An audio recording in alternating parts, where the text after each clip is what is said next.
This is the S&P 500 chart. What I've done here is I've drawn a fib from the high in October down to the low in March, okay, and put a reverse set in as well. We've got three sort of pretty basic important points. One is the 100%, okay, it's 100% because that's the bounce. Okay, it's also 61.8% from 1982 low, so that's another very powerful point there. The other one is the reverse fib here, which is what I call the Alamo. It's the last man standing.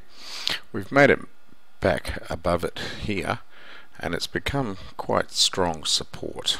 Okay, the other factor we have here is the 61.8% fib.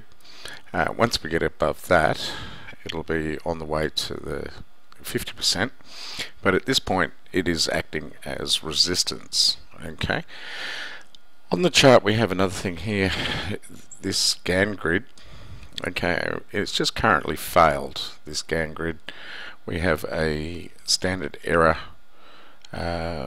channel, okay, which its midline has been holding very well. Okay, up until now it's failed the midline, so we'd expect it to come back near the bottom line. Okay, so also remember we have the 200-day SMA, okay, and the 200-day EMA.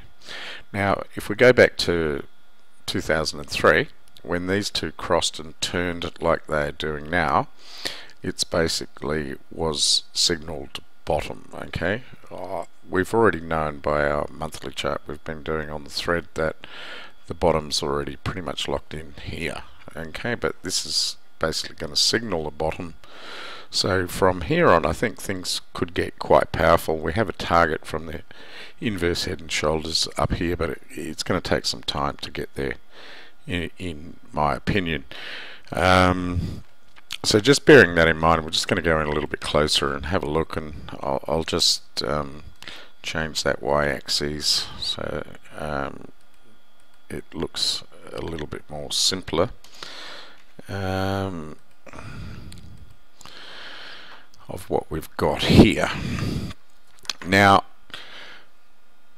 basically we have the neckline. Okay, now whether I've got this drawn in here correctly or not, or whether it could come down a little bit more, just a tad or so more, what we find with inverse head and shoulders is that they're a very powerful reversal pattern at the end of a downturn. Okay, and this is exactly what this one is. Okay, so it's a very powerful pattern. Okay, bear in mind, but they always do tend to come back and retest the neckline for support. Okay, and then they tend to go again. Okay, do note that all the other MAs have had a pretty nice little run up through here, and they're still pretty much going gangbusters. We've finally got a turn down here, so I wouldn't mind betting we come back and retest this neckline here on the daily chart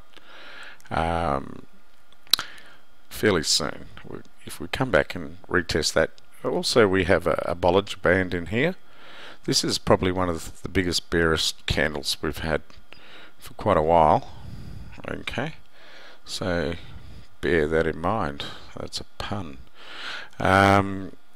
Whether we come down and hit the standard error channel and then just slowly make our way up and get back up into this Gann grid up here is something else that we'll need to have a look at as well.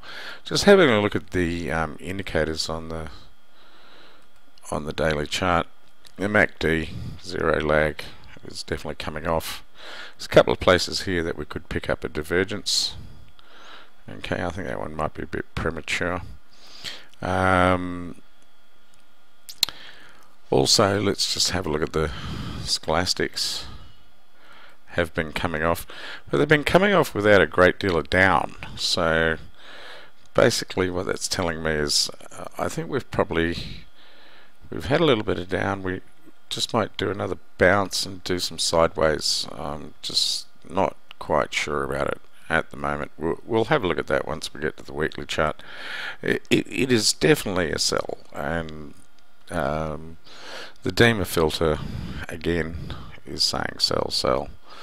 Let's just put up some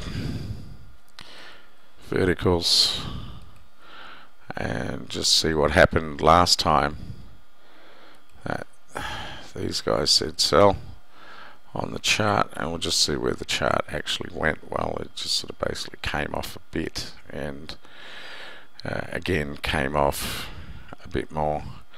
So I'd be expecting something similar. Okay, and that neckline there that we have there is pretty much, if we'd put a horizontal line in there, going to be our last what do you call it, resistance, so that should become support, and you're talking around about 950 there. Okay, so let's just bear that in mind. I'll just pause.